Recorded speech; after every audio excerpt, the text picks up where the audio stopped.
প্রিয় ছাত্রছাত্রীবৃন্দ, আমি মোহাম্মদ বদিউজ্জামান, সহকারী অধ্যাপক। আমি আজকে তোমাদের ক্লাসিফিকেশন অফ টার্ম বা কাইন্ডস অফ টার্ম নিয়ে আলোচনা করব।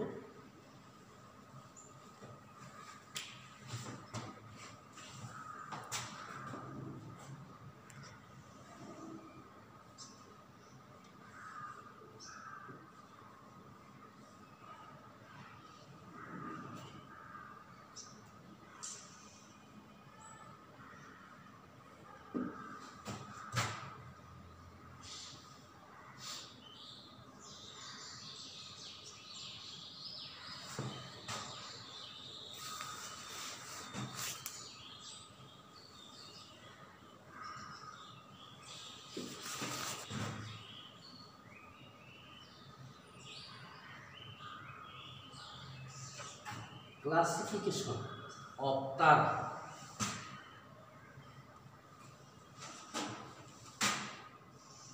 or kinds of term.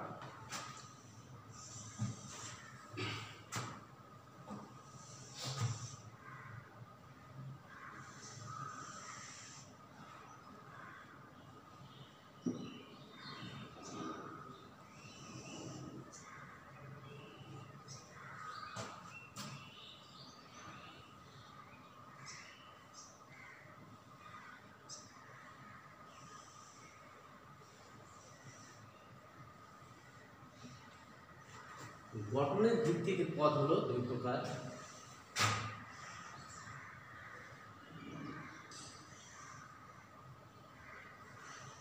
সরল পদ আর একটা হলো যৌগিক পদ।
সদর্থক পদ বা ইতিবাচক পদ বা আবাচক পদ, অনেক নাম।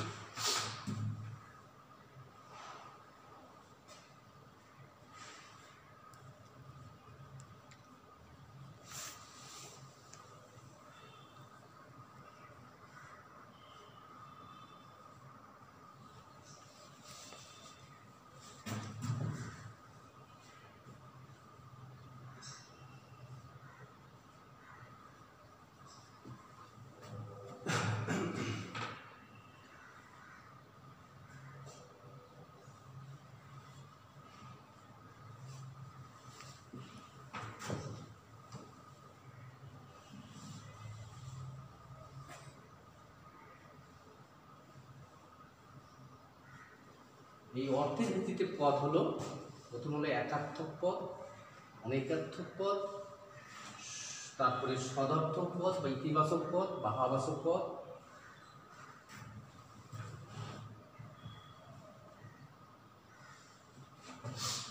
নৈরাত্মক পদ বা নেতিবাচক পদ বা নাবাচক পদ, ব্যাহতাত্মক পদ। এগুলো সবগুলো আমরা সংজ্ঞা পরে আলোচনা করব।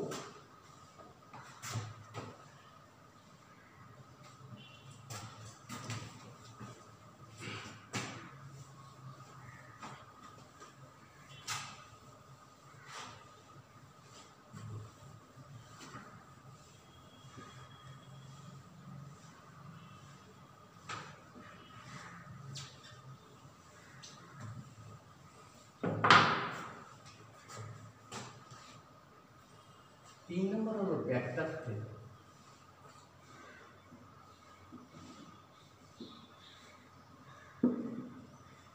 ব্যাখ্যার্থের দিক থেকে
এই ব্যাখ্যার্থের দিক থেকে পদকে প্রথমে ভাগ করছে নির্দিষ্ট পদ, অনির্দিষ্ট পদ, বিশিষ্ট পদ, সাধারণ পদ বা সামান্য পদ, তারপর সমষ্টিবাচক পদ আর অসমষ্টিবাচক পদ।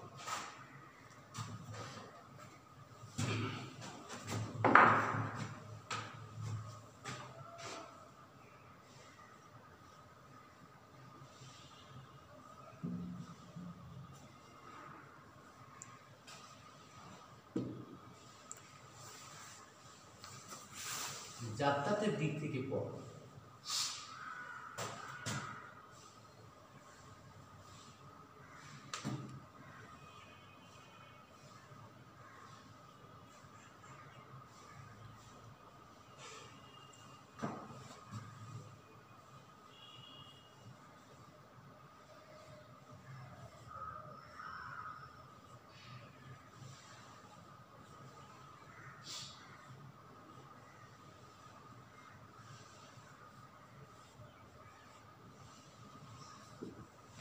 যাত্রাতের দিক থেকে পদকে দুই ভাগে ভাগ করেছে।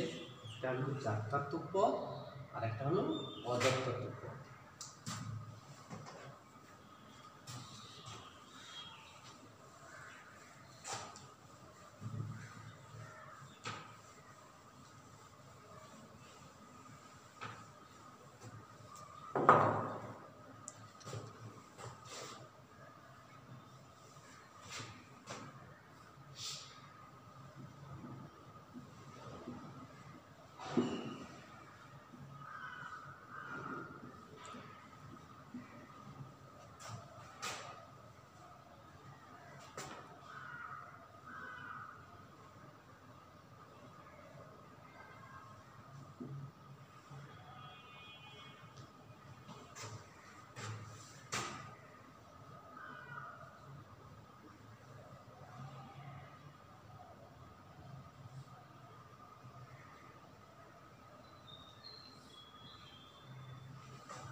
হলো বস্তুবাচক পদ বা দ্রব্যবাচক পদ বা মূর্ত পদ।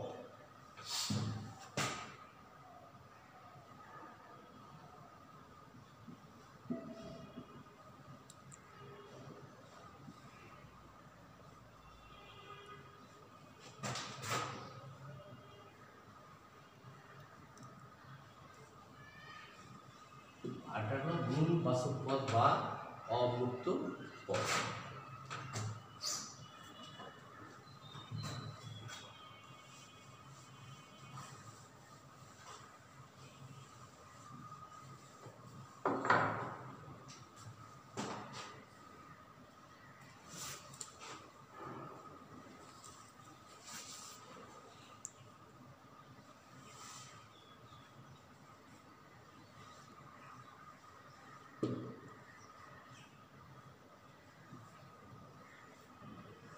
স্বয়ংসম্পূর্ণতার দিক থেকে পদ হচ্ছে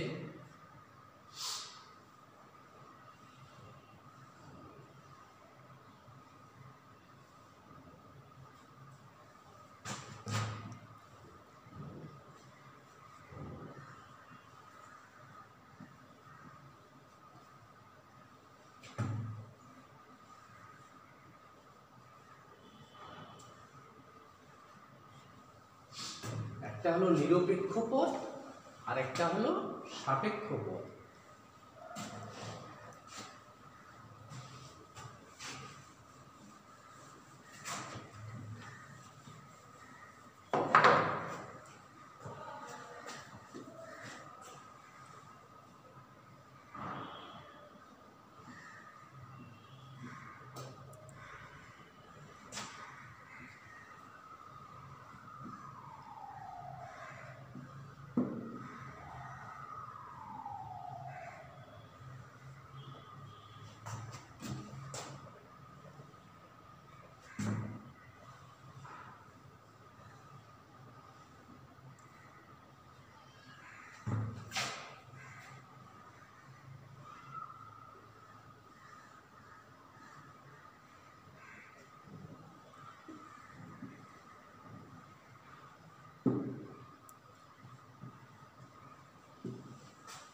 যুগল সম্বন্ধের দিক থেকে পদ হচ্ছে একটা হলো বিপরীত পদ আর একটা হলো বিরুদ্ধ পদ। এতক্ষণ আমরা আলোচনা করলাম পদের শ্রেণীবিভাগ, ক্লাসিফিকেশন অফ টার্ম। এখন আমি এগুলো নিয়ে একটা একটা করে আলোচনা করব। প্রথমেই 1 নম্বরে বলা ছিল যে গঠনের ভিত্তিতে পদ। এই গঠনের ভিত্তিতে পদ হলো 2 প্রকার, একটা হলো সরল পদ আর একটা হলো যৌগিক পদ। এখন সরল পদটা কাকে বলে? যে পদ মাত্র একটি শব্দ দ্বারা গঠিত তাকে বলা হয় সরল পদ। একটা শব্দ নিয়ে গঠিত, যেমন মানুষ, এটা একটা শব্দ, কয়েকটা বর্ণ মিলে একটা হচ্ছে শব্দ। তাহলে মানুষটা একটা হলো সরল পদ। মানুষ, ফুল, পাখি, দয়ালু, টেবিল, চেয়ার, আলমারি, এগুলো সবগুলোই হলো সরল পদ।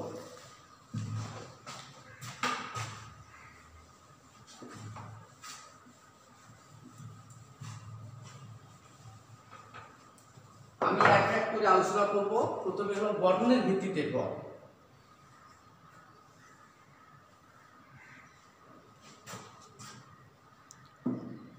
সরল পদ আর একটা হলো যৌগিক পদ।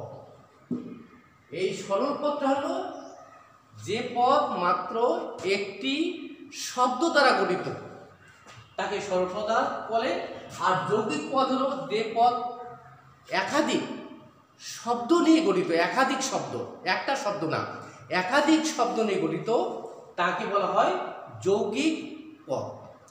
যেমন বর্তমান বাংলাদেশের প্রধানমন্ত্রী, এটা হলো যৌগিক পদ, তার কারণ অনেকগুলো শব্দ নিয়ে হচ্ছে একটা পদ। তারপরে রংপুর সরকারি সিটি কলেজ, এটাও হলো যৌগিক পদ।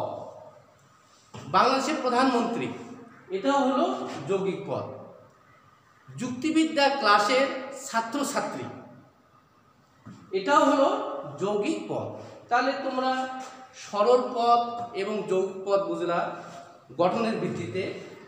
এখন আমি আলোচনা করব অর্থের ভিত্তিতে। 2 নম্বর হলো অর্থের ভিত্তিতে।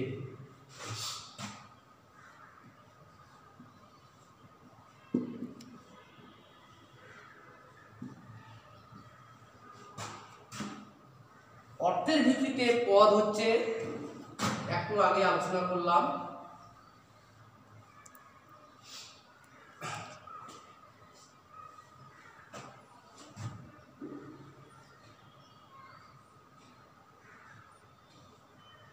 একার্থক পদ আর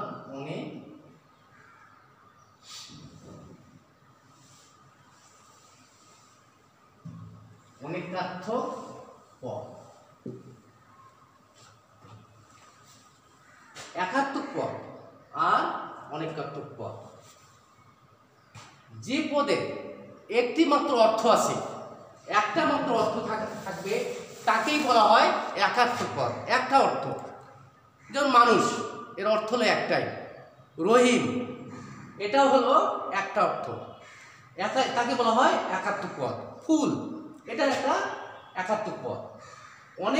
অনেকার্থক পদ, যে পদ একাধিক অর্থ আছে, একাধিক অর্থ থাকবে, তাকে বলা হয় অনেকার্থক পদ। আমরা যদি বলি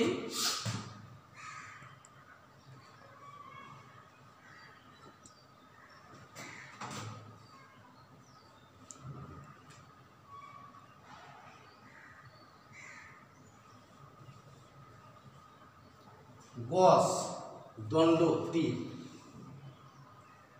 এই গজের একটা অর্থ হলো মাপের একক। মাপের একক কিরকম? 3 ফুটে 1 গজ। আবার গজ হলো হাতি। দণ্ড হলো একটা অর্থ হলো শাস্তি, আর অন্য অর্থ হলো লাঠি। তীর, নদী বা সমুদ্রের কুল বা কিনারা, তীর। আর একটা তীর অর্থ হলো ধনুকের সাহায্যে ছুঁড়ে মারা তীক্ষ্ণ শলাকা। এই অনেকার্থক পদ, এগুলোকে বলা হয় অনেকার্থক পদ।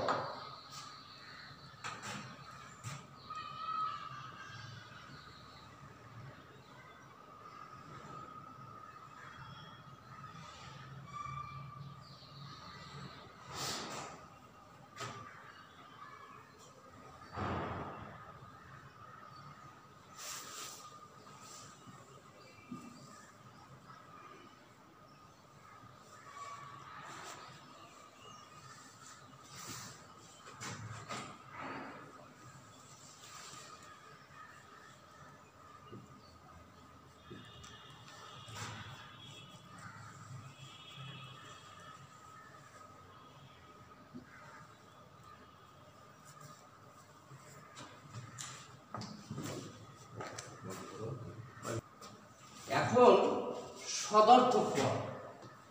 এখন সদর্থক পদটা কাকে বলে? যে পদ কোনো বস্তু বিষয় বোঝায়, যে পদ কোনো বস্তু বিষয় বা গুণের, যে পদ কোনো বস্তু বিষয় বা গুণের উপস্থিতি বোঝায়, তাকে বলা হয় সদর্থক পদ। যেমন মানুষ, এটা হলো সদর্থক পদ। মানুষ, ফুল, পাখি, দয়ালু, জ্ঞানী, এগুলো হলো সদর্থক পদ। আর নৈরাত্মক পদ হলো যে পদ কোনো বস্তু বা বিষয়ের অনুপস্থিতি বা অভাব বোঝায়। বস্তু বা বিষয়ের অনুপস্থিতি বা অভাব বোঝায়, তাকে বলা হয় নৈরাত্মক পদ।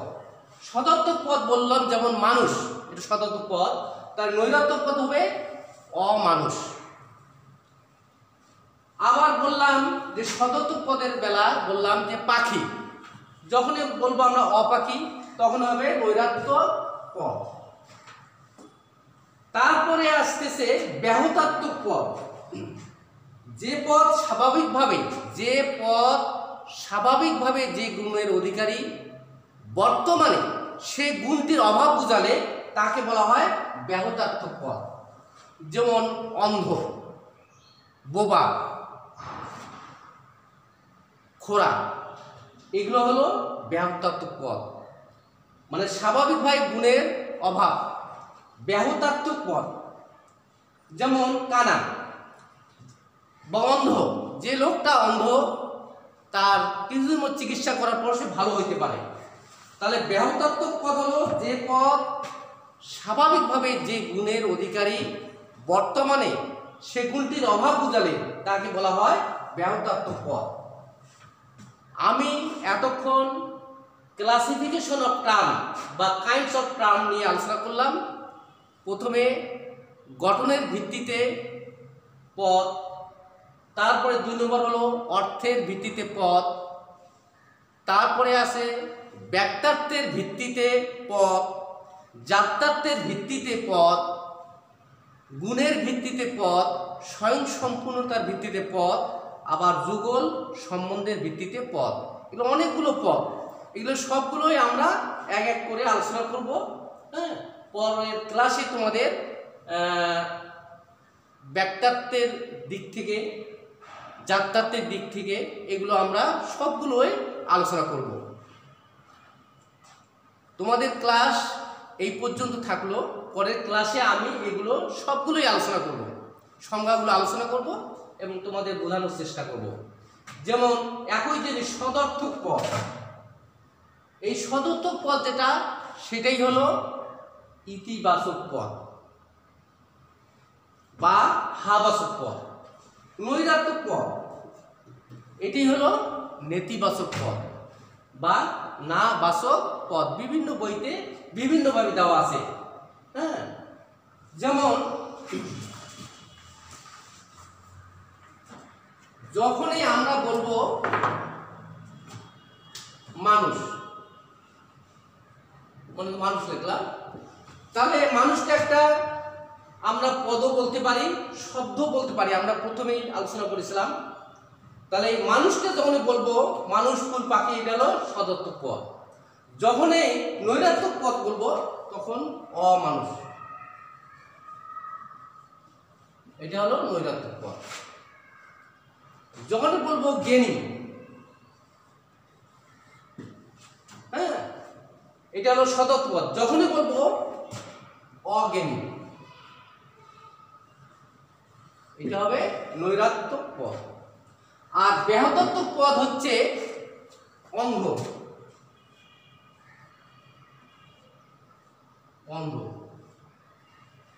বোবা,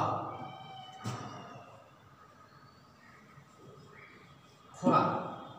অন্ধ স্বাভাবিকভাবে যে গুণের অধিকারী বর্তমানে সে গুণটির অভাব বুঝালে অন্ধ। একটি লোক যদি অন্ধ হয়, অনেক সময় চিকিৎসার পর দেখা যায় সে ভালো হয়ে গেল, সে দেখতে পারল। হ্যাঁ, বোবা, অনেক সময় কোনো লোক বোবা, তার চিকিৎসার কারণে সে ভালো হইতে পারে। হ্যাঁ, সেরকম তোমাদের ক্লাস এই পর্যন্ত থাকলো। এর পরের ক্লাসে তোমাদের এগুলো নিয়ে আমি ডিটেলস আলোচনা করব।